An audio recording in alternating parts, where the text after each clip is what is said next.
RFM Matin. RFM Matin. Émission Billet au Sénégal. RFM Matin 7h40 sunu gan Simon salaamaaleykum.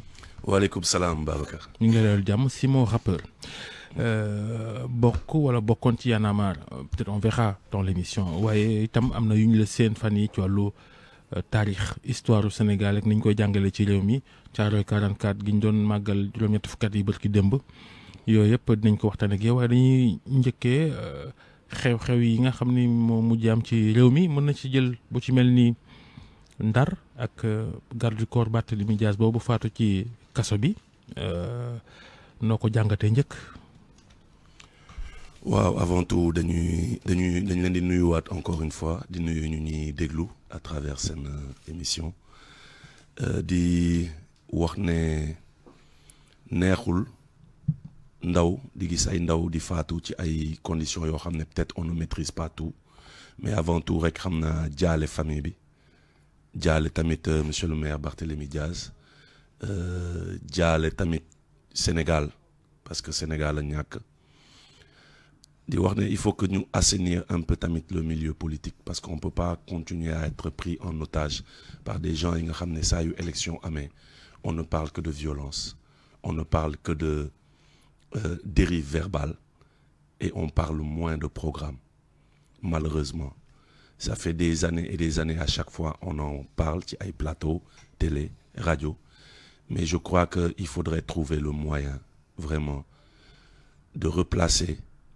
les programmes des candidats bu élection amee mais bañ a xaar tamit élection jot ñu siy doog a jóg je crois que ay liggéey la yoo xam ne en amont la lañ ko war a def pour bannir une certaine violence et def tamit une éducation citoyenne auprès de nos jeunes ñu xam ne affaire bi du ñëw ñu jox la t-shirt jox la 5000 wala jox la 10 000 ne la demal tàccu et cetera te loolu commencé na dañ boo seetloo commencé na dañ lu bëri depuis l'avènement de mouvements comme Y'en a marre commencé nañu gis ay jeunes yi nga xam ne ils s'intéressent beaucoup plus à la politique mais au fond de la politique pas juste cette politique qui t'utilise pour que nga ñëw tàccu ko mu jox le sandwich jox la ndox ne la nga dem. oui mais ci mbirum Saint-Louis bi bakkan daf cee rot.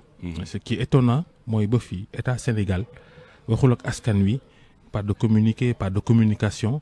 ni administration pénitentiaire ni ministère de la justice mais quand même c'est inacceptable dans un pays lu mel nii am. kilifa yi ne cell bakkanu jàmbur la non.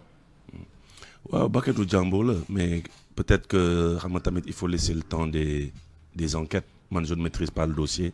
oui mais quelqu'un qui est mort ku faatu samedi ba léegi tey di altine aucune phrase de l'État sénégalais on ne dit pas qu'il faut dire enquête du fiel mais il y a un minimum on n'entend même pas un message d'une autorité buy déplorer la mort de cet homme-là. Grand, je crois qu'il faut interpeller ces autorités et leur demander le pourquoi de leur silence ndax tey moom boo ko naree laaj Simon dina ko. non laajuñ ko Simon mais je veux dire les postures. non nous on Y'en a marre nga bokk. les postures des tenants. nous du pouvoir ce qu'on peut faire. muy ñii di ñeneen ñi ëllëg ni ngeen ko daan defee bu njëkk ba. non ragal naa ni ba ngeen nekkee Y'en a marre di tàngal dëgg. bu lii musaan am des na leen ci dégg am déet. xam nga ñun boo seetloo daanoo ñu woon dégg tamit ci lu ne teel rek nga dégg ñu. À un certain moment je crois que surtout man sama point de vue man Simon qui parle mooy on a un nouveau régime qui est là et je crois qu'il faut aussi laisser du temps à ce nouveau régime n'empêche qu'il faut aussi mettre la pression là il faut mettre la pression xam nga la différence entre Y'en a marre bi ngay wax avant ak tey ñun quand on se levait du temps de Abdoulaye Wade pour donner cet exemple ñëwuma sax ci Macky Sall on n'avait pas la possibilité de parler à aucun ministre xam nga suñu possibilité lan la woon mooy micro Babacar Fall mooy suñuy sound xam nga mooy dem télé mooy wàcc ci mbedd mi mais aujourd'hui c'est quoi la différence mooy aujourd'hui moi je peux me permettre de prendre le téléphone et d'appeler un ministre et lui dire je suis lii daal xalaatewuñu ko nii wala lii on n'est pas d'accord xam nga bu doon suñu sago ñu defee nii bu doon suñu sago ngeen bàyyi xel ci détails yi détaillé je crois que loolu tamit ci suñu rôle la bokk jamono ji parce que tey booy xalaat bi ñuy commencer ak suñu fukk il y a 15 ans derrière on avait la trentaine aujourd'hui on a la quarantaine dépassée il y a un certain moment aussi il faut que tu endosses certaines responsabilités et quand tu as la possibilité de parler directement à un Premier ministre à travers un téléphone. Tu prends le téléphone et tu lui dis, Monsieur le Premier ministre, voici. Mais lolo du ci radio wala télé ngay ñëw di ko étaler. Mais est-ce que ku wax ci ay arrestation waroo mën a wax ci cas de décès en prison? Mais bien sûr, mais xam nga au fait non Simon kay vraiment non man je sais xam nga Babacar man je sais que tu me comprends très bien et vous me comprenez instant ni xam naa ne c'est le game, c'est essayer de faire parler Simon, mais déjà man je parle moins de politique boo leen ko seetloo depuis 2-3 ans, je parle plus de jëf et du concret. À un certain moment il faut aussi être dans le concret. Maintenant ni nga ko waxee mooy y a mort d'homme. Quand il y a mort d'homme, il y a une enquête boobu noonu ni vous ni man xawma fu ñu toll xam nga ce qu'il faut déplorer, on l'a déploré, mooy les violences en période électorale, tant du camp on découvre un Simon 2024 moi bon du camp. Waouh, tu peux mën nga la Babacar, je n'ai plus 27 ans, j'ai 46 ans. Oui d'accord. Je n'ai plus 27 ans, j'ai 46 ans. Simon 2024. Et des responsabilités et une maturité bi nga xam ne c'est pas sur des plateaux télé ou le radio que je vais venir me lâcher d'une certaine manière. Nee naa la quand j'avais la vingtaine, la fougue, wax bu jotee kenn du ma jiitu ci wax parce que jamono jooju noonu aw ma woon nopp bi nga xam ne mënoon naa ko ñëw wax mbëbëtu askan wi, mais tey yàlla dafa def ne tey amul ku ma mënul jot ci réew mi.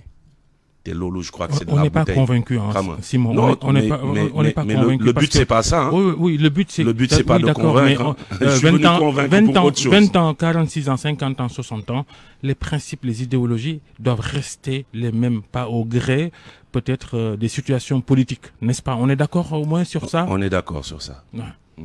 Georges? Est-ce que jotut ay cas de torture jeex ci prison yi? Mais loolu dafa jot. Loolu c'est pas que jotul sax, loolu ignominie la. Loolu c'est une bassesse. am na ko torture mais loolu lañu merci foofu laa doon ñëw. L'avocat l'a dit, ñeneen aussi wax nañ ko. Dama ne loolu bassesse la pour un pays démocratiquement mûr comme le Sénégal. Bu dee am na, il faut que tamit ñuy leeral bu dee am na. Xam nga tey mooy li may wax Babacar laissé de me faire de ma dem vers du populisme. Am na noo xam ne mën naa ko taxawee. Tu vois, je suis dans le game, je suis artiste rappeur, je sais comment créer le buzz, je sais comment faire une déclaration. Tous les petits sites déclaration. Sympathisant de Pastef aussi, non? Est-ce que tu l'assumes? Non, je ne suis ni Pastef, je ne suis ni PDS, je ne suis ni AFP, je suis hip-hop sénégalais, je suis yonamariste. Proche de Pastef? On peut le dire comme ça, ouais. On peut le dire que je suis proche de Pastef. Voilà. La sémantique aussi, parfois, ça règle le problème. Non, des gens avec qui vous avez partagé un combat dans la rue, des gens avec qui vous créez des manifestations, des def ay nuit blanche pour créer des manifestations. Bokkoon ngeen ko ak Macky Sall ci jamono yi bi ngeen xeex lay waat. Waaw. Te àndu leen woon ak Macky Sall.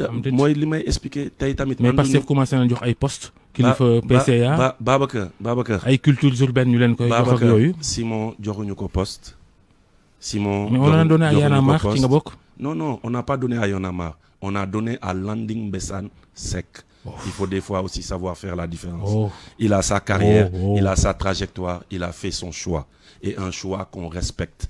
Parce que tamit, un rappeur, c'est quelqu'un qui a de la bouteille, c'est quelqu'un qui a un bagage. Est-ce que xam ngeen ni yéen ñi nekkoon sentinelle yi? Et c'est quelqu'un yéen ñi daan taxaw di wax nangam jaaduwul bu ngeen bàyyee ñëpp na say xam ngeen loolu?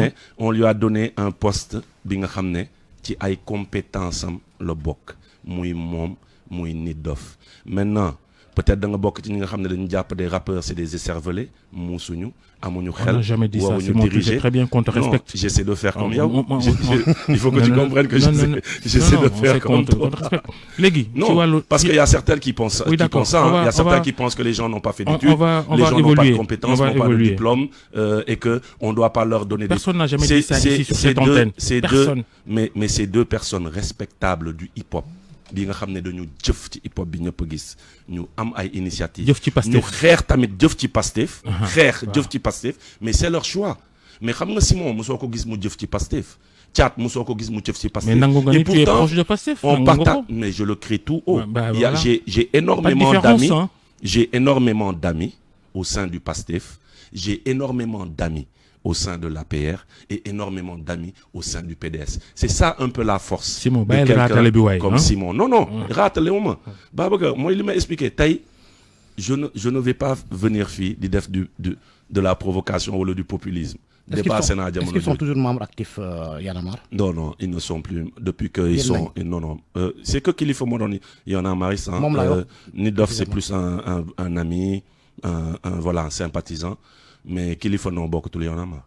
Bon d'accord léegi avant ñuy mën nañu ñëw ci sujet bi ma fi indi wala oui dinañ ci dugg mais puisque injustice la tudd quel que soit foo far am nañu jàpp ni Barthélémy Diaz mandat député bi ñu nangu jaaduwul yow loolu nga gis am déet.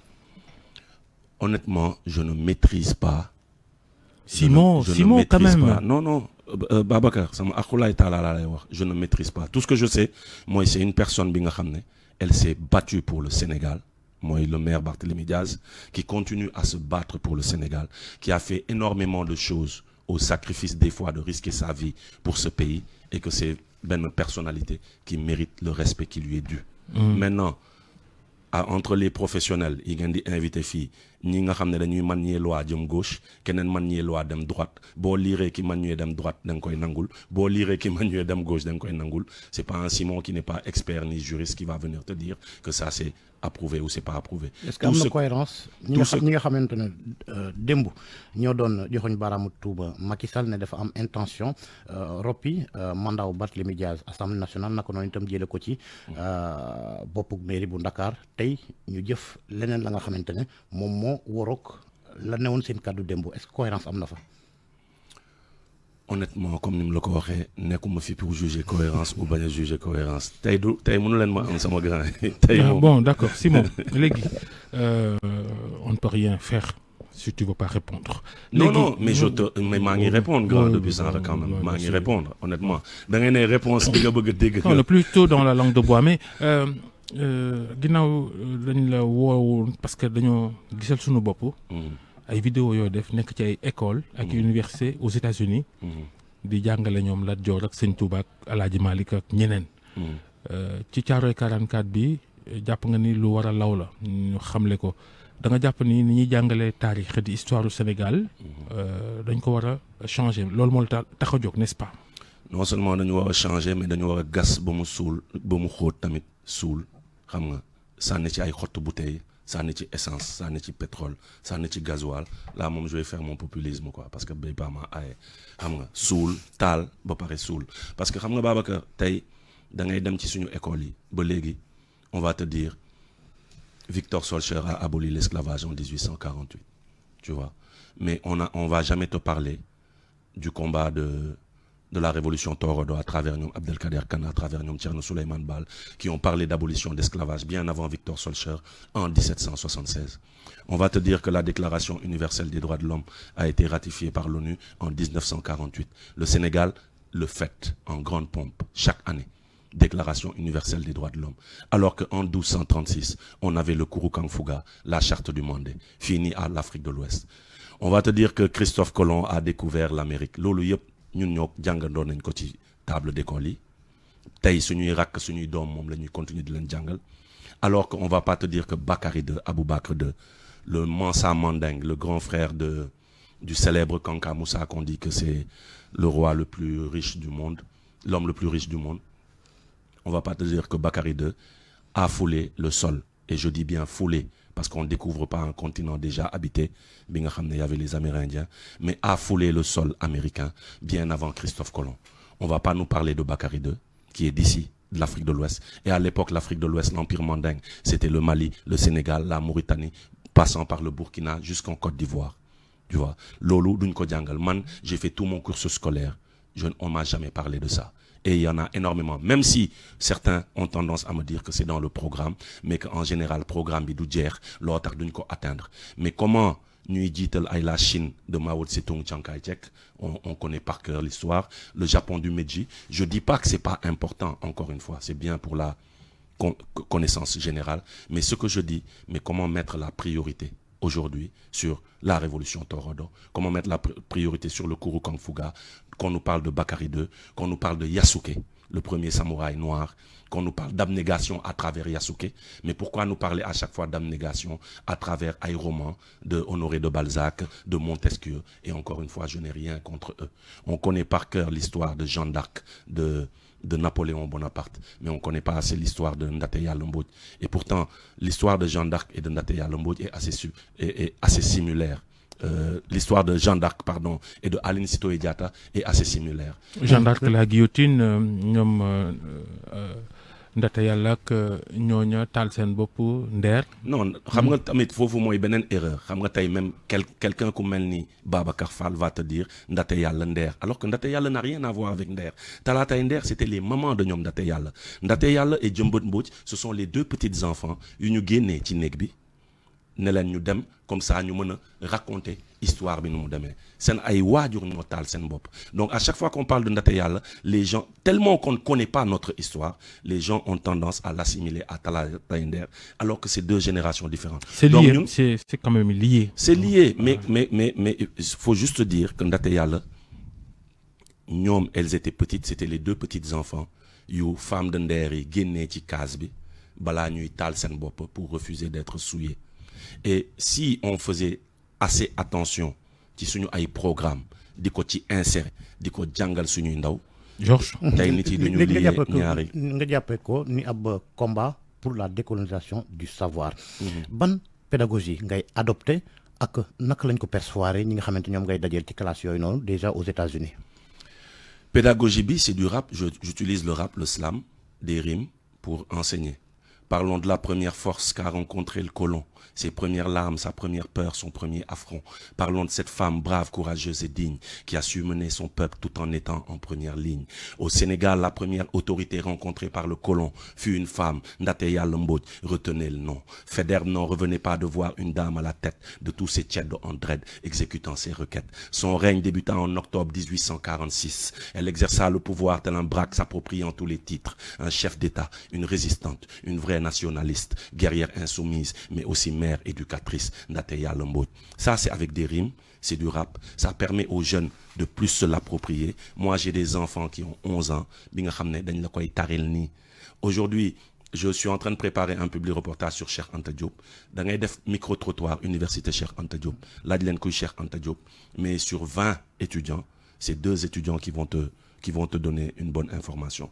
Alors que j'ai des jeunes, quand ils parcoursent mes textes de rap, ils sont capables de te dire, en 1946, il embarque pour la France, où il s'inscrit à la Sorbonne et entame plusieurs licences. Chose pas facile vu le contexte de la colonisation, le racisme, la condescendance et autres abominations. En 1954, il publie Nation Nègre et Culture, et c'est magistral qui fait mal clapper de toutes ces pourritures, qui narraient l'Afrique en fonction de leurs intérêts. Le soi-disant continent sans histoire, il nous l'a déterré. Dieu redire Cheikh Anta Diop. Donc j'utilise la poésie. Est-ce qu'il y a un attaché à historien? Waouh, Boubar.